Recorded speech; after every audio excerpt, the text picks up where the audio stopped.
Introduce you to Jesse Jarnow, who's our first speaker.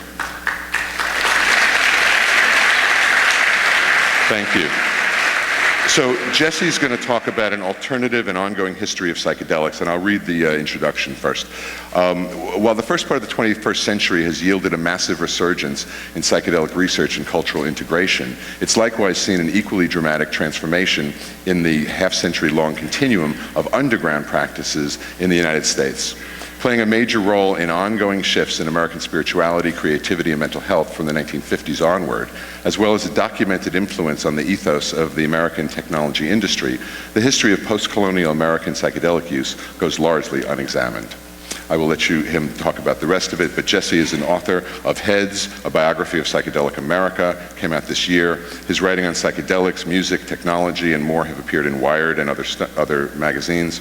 He hosts the Frau Show on WFMU, the longest-running non-commercial freeform radio station in New Jersey, and is author of Big Day Coming, Yolo Tendo and the Rise of Indie Rock. He posts on psychedelic news and history via @Heads News on Twitter and via Heads News in email. So I'll turn you over to the very capable hands of Jesse Jarnow. Thank you once again for joining us. We've got a great weekend going. Jesse, my man, thank you.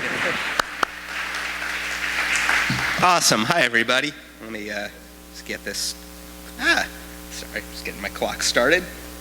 Yeah, so I wrote a book called Heads, a biography of psychedelic America. And I started writing it about 5 years ago, started thinking about it pretty heavily in around 2011, 2002, right around the time that a lot of this research started kind of coming out in the news and a lot of these papers started getting published. And it got me kind of thinking about growing up in the United States in the 1980s and the 1990s, and how actually psychedelics were sort of normalized already by that point, at least for people of my generation. I'm in my mid-30s, and you know, going to college in the 1990s, psychedelics were just this ever-present part of the culture. It's hard to say they were exactly normalized, but there was certainly a framework for doing them and sort of accepted ways of doing them. And it got me thinking about the long arc of psychedelics in this country, sort of tracing back to the 1950s and going up to the present moment, which is really what I want to focus on.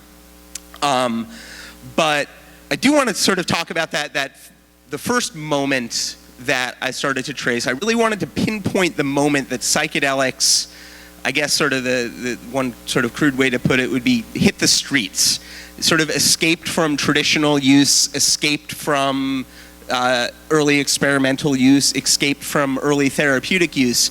And on my way over here, I realized that we are literally a block from the earliest place I was able to pinpoint that happening, which is a place called the $$ Cafe. It was on East 6th Street, just east of 2nd Avenue, and they sold peyote over the counter in the late 1950s. They ordered it mail order from Texas and repackaged it. And that's the moment that I kind of traced back to the beginning of this sort of alternate history of psychedelics that I'm really fascinated by.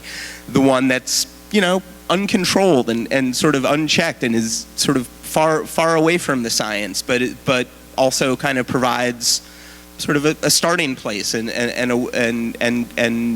things to look back at it and research. So kind of that moment when I was starting research and looking for places like the $, I was also sort of taking stock of what was, you know, what is now the present moment and what is really like these last 10 years or so, which from the historical point of view of what I was looking at for Heads is really, really remarkable in how much has changed over the last 10 years. Kind of at the beginning of the 21st century, there were a bunch of factors that I'll talk about in a little bit that sort of led to this blank slate sort of for the way psychedelics are perceived in this country. And there's a great continuity between everything that happened in sort of the 40 or 50 years before that and the 10 years, these past 10 years. But these past 10 years have seen, you know, sort of all these this explosion of research, this explosion of pilot programs and new certifications. But the way psychedelics in this country are done sort of outside of that have also changed really, really radically. The way that they're made available and the variety of them, the demographics of people using them, the way that people are using them, the places that people are doing them, the dangers associated with them, and the economics behind them. All of these things have kind of turned over in really interrelated ways over the last decade.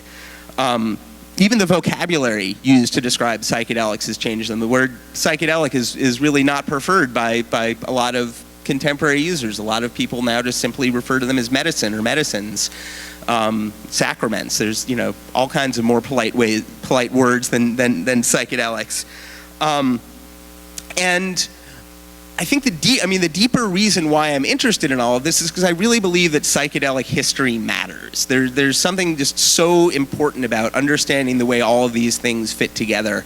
If we acknowledge that psychedelics have acted as a catalyst for this huge kind of dual creative and spiritual awakening in this country over the last half century, where you see them having this enormous impact in all kinds of the fields of arts and science and technology, and also sort of, as I was saying, this this massive spiritual awakening that's happened, where I guess there's that famous or infamous tricycle survey from 1996 where it talks about how over 80% of the people responding to this survey who had found their way to Buddhism through psychedelics. So there are all these things that feed into this huge arc, and hanging over the whole huge story of this is the fact that it's illegal, and there's criminality hanging over every single aspect of this story that makes it really complicated to talk about, and really makes it so that it just requires a lot of nuance and thinking through to sort of get into these little bits. And kind of the closer you get to psychedelic history, the blurrier it gets. And that's probably true of any field of history. The closer you get to sort of primary sources and what happened, things get things aren't always exactly as they've been presented. And I think that's very, very true with psychedelics.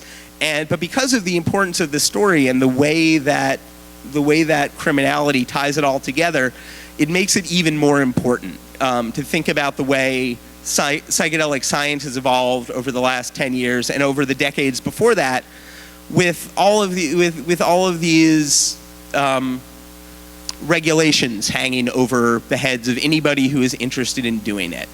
And I think that's inseparable from talking about the history of the science and talking about the history of the culture, is that you have all of these secrets, basically. You have all these things that you can't talk about. And I think we're now getting to the point where you can really start unpacking those things and looking at them and investigating them. Neil brought up to me recently, David Nichols has a theory that, the traditional Albert Hoffman story of how LSD was discovered is maybe not exactly how he recounted it all these years. And you go back and you find all these moments in psychedelic history, and there's always that little bit of blur where you're looking into the government's research programs in the 50s and the explosion of the counterculture, and there are all these counter narratives about where it came from and who was responsible for what. And it's fascinating to start picking through them. And it kind of leads us up to this present moment. And I guess kind of what I'm getting at is that there will always be an alternate history of psychedelics, because there is no definitive history of psychedelics, because of this blurriness, because of the huge spiritual impact they have, and these mysterious things that psychedelics still cause in people that I'm looking forward to finding out a lot more about over the next few days. So the place that I kind of want to start today in thinking about the last 10 years of psychedelics is really to point out that a couple of things. First, that this is maybe an obvious point to make, but I'll make it, which is that the vast majority of psychedelic users in this country have always been, and for the foreseeable future will continue to be, outside the realm of formal study and outside the realm of formal therapy. And we're getting well into the millions of Americans here tens of millions perhaps, who've experimented with psychedelics over the last half century. A recent survey, the National Survey on Drug Use and Health, estimates 1.2 million current users of what they still kind of crudely call hallucinogens. And the other thing to realize about that is that this is actually an all-time low.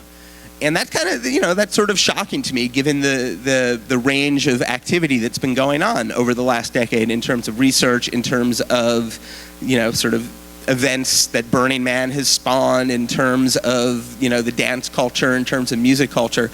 But psychedelics are at an all-time low. According to the Monitoring the Future report, which is one of the sort of the standard metrics of psychedelic use in this country, LSD is down to sort of 2.4% of respondents between the ages of 19 and 30, which is down from a high of around the turn of the century. And it's a very blurry measure. As I was sort of saying, a lot of these things are blurry in that it doesn't really measure the specific substances. It doesn't really measure usage. It's just sort of a very blunt instrument to do this. But you look at the sort of different studies, and that's kind of what comes across from all of them. And I think that's a pretty huge shift in that. Psychedelics haven't disappeared at all, but their presence in this country as a sort of this kind of radical fringe thing that you do in your 20s and 30s is starting to shift. And I'd argue, and I'd be interested in sort of discussing if there, what metrics you can use to get at this. I'd be interested in discussing sort of maybe how the age use has changed in psychedelics. One thing that came up continuously in studies in the 80s and 90s is how male the psychedelic world skewed. There are some surveys I've seen that indicated, maybe up to 2/3 or 75% of people involved were male. And I think that's probably started to change over the last decade as well. One of the sort of the many things that have turned over. And as Neil was saying, and as lots of people were saying, one of the huge changes over the last 10 years is kind of this arrival of ayahuasca in North America. And I think with that comes kind of an even deeper shift in the way psychedelics are being used and the way psychedelics are being done. And it's sort of a shift back to kind of the session model of psychedelics, maybe what they would have called in the 60s the guru model of having, sort of an organized group experience around this. And that's really interesting to me because LSD was the dominant psychedelic in this country for so long until sort of this petering off around 1999, 2000, and sort of other psychedelics came in to replace it. But the thing that's to me really important about LSD and why it remains kind of a cornerstone in understanding psychedelics in this country is because it's sort of it's this non-dogmatic psychedelic experience in the way that ayahuasca and peyote and mushrooms all kind of come with hundreds, thousands of years of tradition behind them and sort of a framework. LSD arrived in this country in the 40s and 50s and 60s without any of that. It was, Albert Hoffman discovered it in the 40s. Sandoz put it out into the world, but put it out in this really open-ended, kind of open-minded way of what can you do, what can you discover with this, what can be done. And the story of the last 50 years is what people have discovered for that, both legally and illegally, mostly illegally. And the thing one of the things that I'm really interested in are these different frameworks that have emerged in I guess what you would call underground use or kind of uncontrolled use of psychedelics that kind of grew out of these, kind of cliche 60s, 70s, kind of orange sunshine moments, but kind of became this real sturdy thing that by the time I grew up in the 90s was a tradition that you passed into, even if that acted really like folklore in the sense that it was being passed down from the people before you. And you could read about it in books. You could pull out, Tom Wolfe from the library, or, I grabbed Aldous Huxley off my dad's bookshelf, or all these, different ways of doing it. And you eventually sort of find your way to a framework, whether that's a group experience or whether that's meditation. or finding your way in through Timothy Leary and Baba Ram Dass. There are all these different paths, and I think that makes LSD a distinctly American psychedelic, or sort of Euro-American, or however you want to frame that, in that it's contemporary, and sort of the tools that emerged around that are continuing to change and are still really valid. Where you have these things, these kind of things that acted like memes in the 50s and the 60s, the notion of set and setting and stuff like that, really circulated as sort of these little, like I was saying, kind of folkloric slogans, these things that you could pick up even without going to the library. Just, the guy down the hall, things like that would pass that along. So that's one framework that really existed then, that I think has started to unfold and evolve, especially over the last 10 years. One huge obvious change is just the availability of information, this sort of informational structures around acid. Sites like Arrowhead were established in the mid-90s, but really kind of hit their stride, I think, with the arrival of the social media era over the last 10 years, where there's now this amazing knowledge base of safety factors and experiences and what to expect or what not to expect, or at different dosage levels and material like that. And that's led to this self-consciousness, I think, in kind of what you would think of as the psychedelic underground, where, like I was saying, the vocabulary is even changing. People don't trip anymore. They take journeys, things like that. There's, one expression that I'm really fascinated by that I've seen kind of come into the psychedelic world over the last, 5 years, 10 years. I'm not even sure when it kind of slipped in, is this expression of holding space, which I think has kind of come over from sort of, different therapeutic worlds and yoga practices and things like that, and is now, I hear it as kind of a substitute for trip sitting, something like, things like that. And all these different vocabulary words then change the way I think people internalize and think about these substances and these practices, and has a lot to do with the way they're changing in the 21st century. I think a lot of it has to do with maybe even kind of burying this past, burying this kind of crazy past where psychedelics were available on the street and easy to get. And that changes in a lot of different ways. Another huge framework from the 60s and 70s that started to evolve now more in the present is kind of this group usage notion of psychedelics. I think that the tendency is often to dismiss them as quote-unquote recreational, which I think is maybe a little bit of a diminutive word to describe it. But over a period of decades, structures formed around these group uses of psychedelics that created these safe spaces for people to use them that I still think are really worth examining and talking about, because they're still valid, and because this conversation is still continuing onward. You now see in these formal studies the first stages of quantifying a lot of things that were reported anecdotally in the decades before that. Some of the most fascinating studies for me recently is reading about sort of creating a pilot study to talk about LSD and ego dissolution, or LSD and music, or LSD and empathy. All of these things that are really kind of sort of normal to people who have experienced them now have ways to sort of talk about it in formal ways.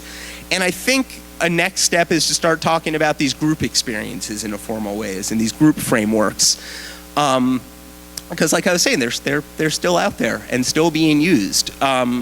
Another piece of psychedelic history that we're within a couple blocks radius of right now is the invention of disco at the Love Saves the Day party at David Mancuso's loft, which abbreviates very neatly to LSD. And David Mancuso and other DJs, sort of a continuum from then till now, built their DJ sets and planned their nights around the fact that people were going to be there having ecstatic psychedelic experiences. That was how the music was programmed. That was how everything was planned. And a bigger framework, even sort of like that was the Grateful Dead, who were this traveling psychedelic structure for 30 years in every way. Their performances created a musical framework for the psychedelic experience, where they would have a 4-hour arc with an intermission in the middle that started off as pieces of music that were sort of contained and eventually opened up into sort of this chaotic mode and eventually resolved.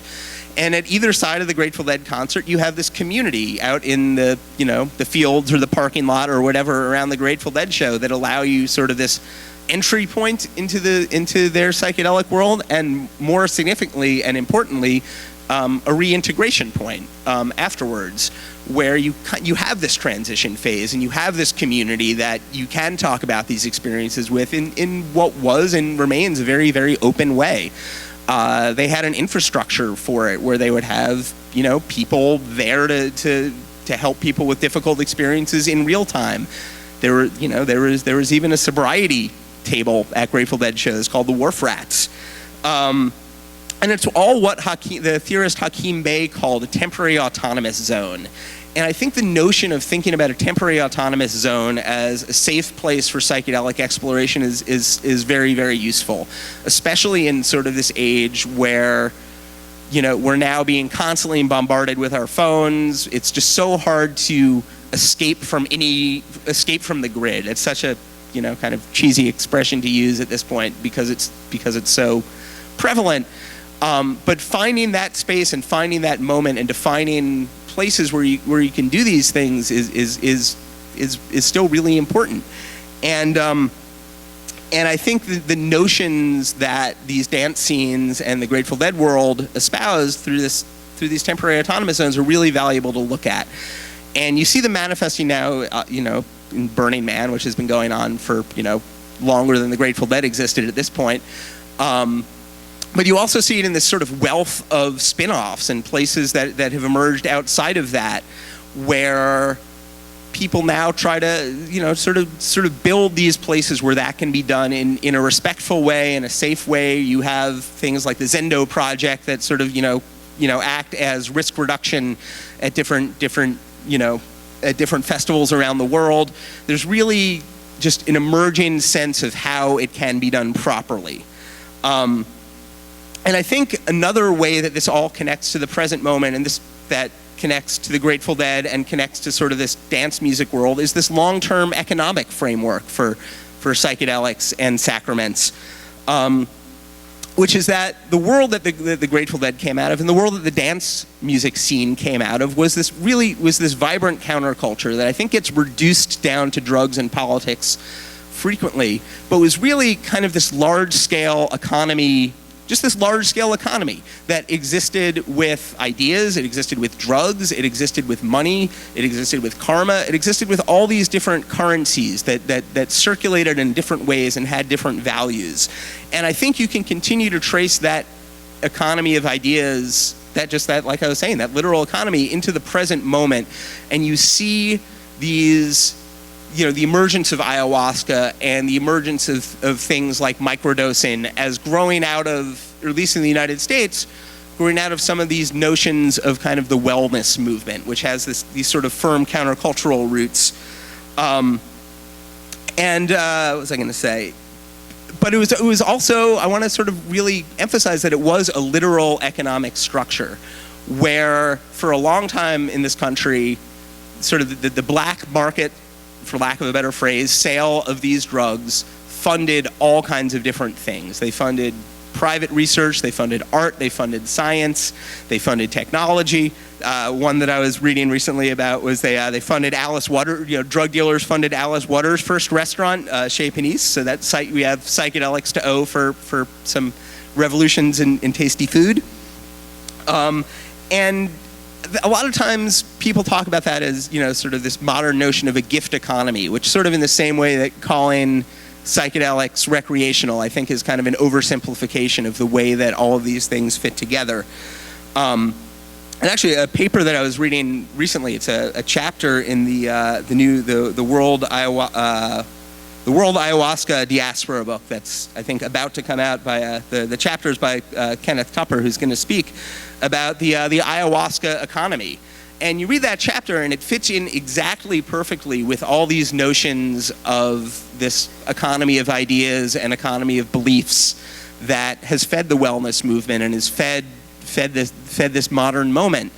And I think that's a really important way to understand ayahuasca, to understand these exchanges of value that happen between sort of the people who are organizing the ceremonies and people who are participating in them, and the way the ceremonies kind of fit into this broader notion of a continuing counterculture, a continuing culture of higher consciousness, kind of whatever you want to call that.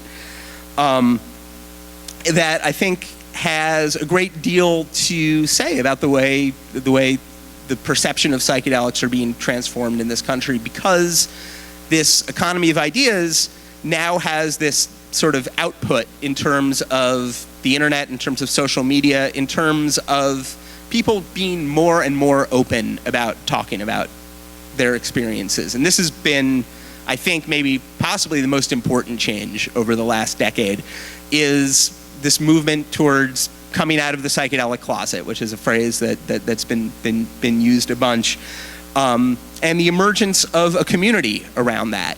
In New York, we have this group Symposia. They're doing sort of psychedelic storytelling. In LA, there's the Aware Project that's really been focusing on integration and talking about ways to take these experiences and fit them in with your life and fit them in with the culture around you, which is something I'm sure we'll be hearing more about over the next few days as well. And all of these things, these feed back into the greater society and feed back into the greater conversation. And I guess my ultimate hope is that there will be more of what you would call an integration between this sort of the underground world of psychedelics and this, the uncontrolled use of psychedelics, and this research world that's emerging. And there are all kinds of places that those two can dialogue and cross over. As a historian and researcher, I've been really just personally fascinated, for example, by the emergence of what are called the digital humanities, kind of, using new tools to analyze old data. And to me, there's nothing more exciting about that than taking that and applying it to, say, like Arrowhead's experience reports over the last 20 years and looking for themes and looking for things that have popped out in terms of drug safety, in terms of what's called psychedelic information theory, all these ways that you can crunch this very informal information in a really useful, positive way. And I think there are all kinds of ways that world can then inform the next phases of research, the next phases of regulation, of decriminalization, and it's completely exciting. It's cheesy to use the phrase mind blowing, but that's exactly what this is. I have a bit of a hard time envisioning psychedelic decriminalization, though I obviously have great hopes for it, sort of looking at the political dialogue of this country and realizing how much nuance is required to talk about psychedelics and deal with them in a real way, versus how much nuance is sort of available in kind of the current bandwidth of the American public conversation. And I think there's still a large chasm to be bridged there between those two things. But I think events like this, and I think, sort of coming out of the closet psychedelic storytelling nights, I think all of these things are there to help build that bridge. And the notion of normalizing psychedelics is a little, or I guess mainstreaming is kind of a popular noun to verb thing that people use these days, which does have me, it does raise question marks for me in the way that psychedelics have been used for a lot of years, in terms of being used as a way to differentiate oneself from the society at large and to sort of break free from cultural preconceptions. They're now reading all these stories about LSD microdosing and as being ways to make you more productive at work, which is, to me, in some ways, kind of the complete opposite of what a lot of these substances had been used for over the last half decade. But it then opens up these questions of like I was saying, integration and how do all these things fit together? How do notions of work change in contemporary society? And how does the notion of psychedelics change relative to that? So I guess, I'm just really excited about all these giant whopping question marks that we have over the next 10 years and the way that all this research is going to develop, but the way the underground is going to continue to develop too.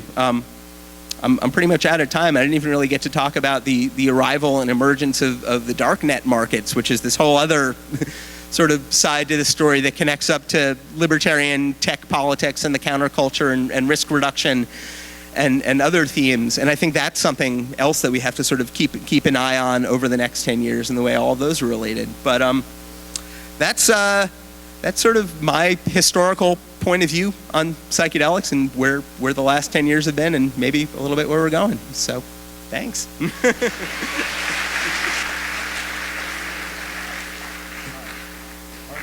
Do open discussion. I like to think of it rather than Q&A. But if people have questions or things they'd like to contribute, please raise your hand. We have microphones here, microphone on the other side as well. Yes? Anybody have a question? There we go. I'm on the wrong side, actually. Victoria, that gentleman over there. Who had the question?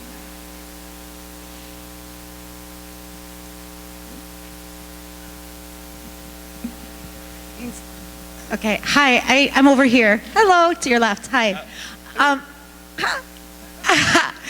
I do want you to say something about that dark net. Okay. Yeah, could you? Because it's intriguing. I want to know what you have to say about that. Well, so I mean, are people here familiar with the dark net at all? With the notion of so there's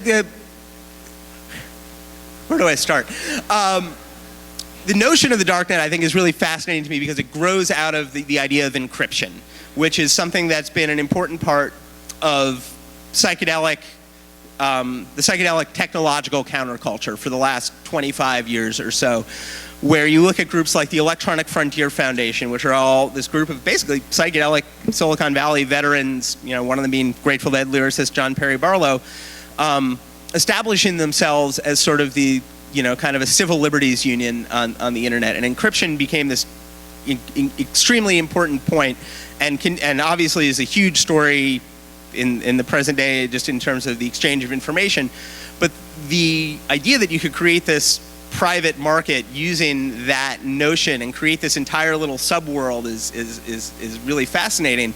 And Bitcoin, which is the currency that's been used to power it, is likewise sort of an encryption-powered currency where it's theoretically private. And then one of the things that fascinates me so much about the darknet is that, in fact, it was the sales of drugs and the sales of psychedelics, really, that powered the rise of Bitcoin and powered the rise of this alternative currency. And for years, people have talked about creating an alternative culture and, this sort of this separate parallel thing in addition to the mainstream culture, right? That's been one of the ongoing, that's literally what the notion of the counterculture is. And the darknet creates a technological infrastructure for that. That's what that is. And then in turn kind of creates this community within it that has sort of, it has risk, there's a risk reduction element to it. There's a group, they were originally called the LSD Avengers. I think they're called the Darknet Market Avengers now, who test substances and rate vendors the same way that they would on Yelp. Like, oh yeah, I got this, this dancing bear blotter and it's 4 out of 5. Recommend, would do it again, that kind of thing. And that's, it's funny in some ways, but I think that's an incredible way that kind of this ad hoc psychedelic marketplace has kind of come in to sort of fill this need. There are no easy ways to sort of, you can't just go into, a corner and drop a substance into a box anonymously or even non-anonymously, and find out what's there, what's in it. And so I think there's a lot to watch in terms of that kind of community aspect of the darknet. Other questions? Actually, the young lady wanted. That was her question. Okay, sir. I was fascinated by your comment that LSD might be America's psychedelic, but why is LSD use declining now, and why is there no medical research on LSD in the U.S.? I mean, one of the big I would say the big reason LSD use is declining is because availability has declined, and there was it's probably a little too complicated to talk about in full here, but the availability of LSD sort of dropped off almost entirely around the turn of the century, around sort of 2000, 2001. Part of that was the end of the Grateful Dead as this touring network in 1995, where you see like one huge steep drop. And then there were kind of this series of high-profile busts. There was a bunch of, some people argue that ecstasy really replaced it. Mushrooms eclipsed LSD in terms of popularity around then too, which I would probably point to, the ease of growing them is probably, increased over that period. But I would probably, the big reason would be just the straight availability of it. There aren't things like the Grateful Dead right now where you can just go and buy things wholesale. That's another point about the darknet market, is that it's significantly shifted the way drugs are distributed in this country, and it does act as kind of this wholesale thing in the way that concerts and festivals used to be, but obviously hasn't replaced it to in terms of mass use like that. It used to be that the Grateful Dead came through Iowa, and drug dealers would go to a Grateful Dead show and buy wholesale amounts, and then the next 2 months, LSD arrests would tick up in Iowa, and that probably really for the better doesn't happen anymore. But it also means that there's this huge drop off otherwise. Other questions? And I'm on the other happy side? I'd love to hear other people's theories about that later. I have one here. So you mentioned this kind of theory of the modern gift economy. I don't know if you're saying necessarily like Marcel Mauss kind of gift economy, but the way that you stated it seemed as if you feel it's a bit reductionist. So I wonder if you could speak on that, and then also if that's in contrast with the darknet market, like if you can have a gift economy while you also have an actual market existing. Right. I think precisely the reason that it's reductionist is because there are things like the darknet market, and to reduce it down to sort of the one notion of the gift, of the idea that somebody is giving something to somebody without the expect of something in return, but maybe something will be returned later, I think is certainly one aspect of kind of the larger countercultural economy. But I think that like I was saying, sort of the notion of the darknet fits into that. The notion of kind of the information economy fits into that as well, where you have all of these different things that can be defined as currencies. And I think to boil that down, I think it's just the notion of gift that probably maybe rubs me the wrong way, because it implies some kind of ownership that I think doesn't really accurately represent kind of what's being exchanged, both in an individual moment, but also in kind of the bigger picture. I don't know if that helps. Another question. A follow-up to the question on the availability of LSD. Mm-hmm. It does take, some sophistication as a chemist to produce it. Do you have any other comments or even data on, the use of DMT on the increase because of it's so easy, for people to make? I don't have any data about it. I wish I did. Most of these studies are pretty blunt in terms of class. They were all developed in the 70s. It's LSD and everything else. So there's not really a way to measure with those. I do see, just anecdotally, I certainly see more of a presence of that than I did 10 years ago, but I haven't been able to. But I find it hard to actually just sort of apply my own observations to kind of the bigger picture of it. But I think with the really the wide scale arrival of ayahuasca, I think sort of a reemergence of DMT is kind of inevitable almost. You know, the ayahuasca world is the safe world. That's me, Jesse, over here. The safe world of a religious setting where everybody's walking around in white robes and they're there to help you. And it's very different from taking LSD in terms of the setting, isn't it? So you answered the question about the decline use of LSD in general kind of population. The question, is there any research, or if there isn't, why isn't LSD kind of being looked into in terms of, kind of scientific research? Why is there not a lot of LSD research going on? Right. Like as we see about psilocybin or MDMA. I can address some of that. I think that'd probably be better asked to some of the people who are doing some of the research. But I think I guess there's sort of a two-part answer to that. One is that there is some research going on in terms of, I guess, pilot studies and things like that. Because there are, there is a fairly regular stream of LSD-related papers. I'm not an academic. I just sort of play one on stage sometimes. But there is kind of this stream of academic papers about LSD that does continue to emerge. The study from, I guess it came out earlier in the summer about LSD and synesthesia was really extremely interesting to me.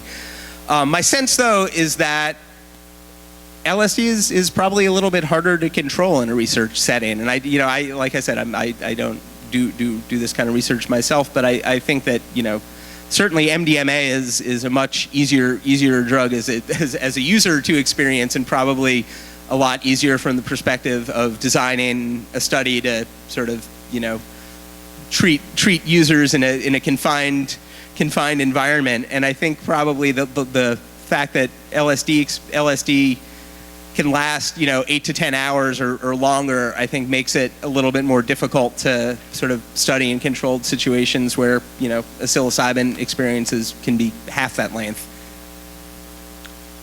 Other questions?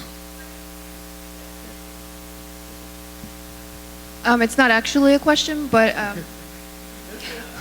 it was to touch on what she asked directly and something that you briefly mentioned, but according to James Fadiman, the reason there's not as much LSD research as there is psilocybin, for example, is the length of time that participants and scientists need to be available to the participants. So, in short, psilocybin is a shorter acting drug, so it takes a lot more time commitment. Thank you. Back here. Sir. Thank you. So to bounce off of Neil's comment and the previous comment about LSD as America's drug in a sense, could you speak maybe to the cultural specificities of why LSD would be more omnipresent, widespread, and more used in the US? I'm thinking maybe cultural norms of individualism, and this also goes back to your comment about, say, how MDMA can be better studied in a neuroreductionist context. It's shorter acting, it's easier to study from a neurobiological perspective. So just a few thoughts on that, if you could. So sort of why it's America's psychedelic? Yeah, I mean, I think part of it is because it arrived with that sort of unformed notions around it, and that I think you have the idea of America as this huge, great blank frontier, horizons. That's why we're here, and I think that LSD really, when it came, it didn't have that you have to sit with the healer and talk about and run through all these traditional ways of doing it. It was just something that there was no instruction sheet really. Like, you just did it, and I think that makes it particularly American, and it makes it maybe I guess there's that phrase ugly American, and there's some of that in it as well, where there is kind of this heathen aspect of just take this mystical sacrament and run off into the wild and see what happens. But I think that's also exactly what makes it just such an American thing. I want to know is creating communities like the dark net, protecting people from making bad decisions making bad decisions in an illegal context where they're trying to control the vehicles that allow ourselves to heal ourselves. So what I'm interested in is how we can become more savvy with the dark net. And I mean, I've tried many times doing this stuff and I've gotten burned so many times. So I'd like to know, how can a normal person who's not trying to be invasive with other people's agendas, I just want my cut of it. So how can we achieve this? It's a fair question. And I think that the answer just comes with time and the idea that there will be more and more information around this emerging over the next few years, and people, people writing, sort of guides to do it, and sort of, different ways to find your way into that world and into that conversation, into that community. It's not one I'll admit, it's not one I'm totally plugged into myself, but it's, there are kind of doorways opening to it in lots of different places, and people examining it from different angles. And I think kind of in the same way that, you sort of had to find your way in the old days, you kind of had to find, the guy who had it, you sort of have to find that doorway. And they're there, but yeah.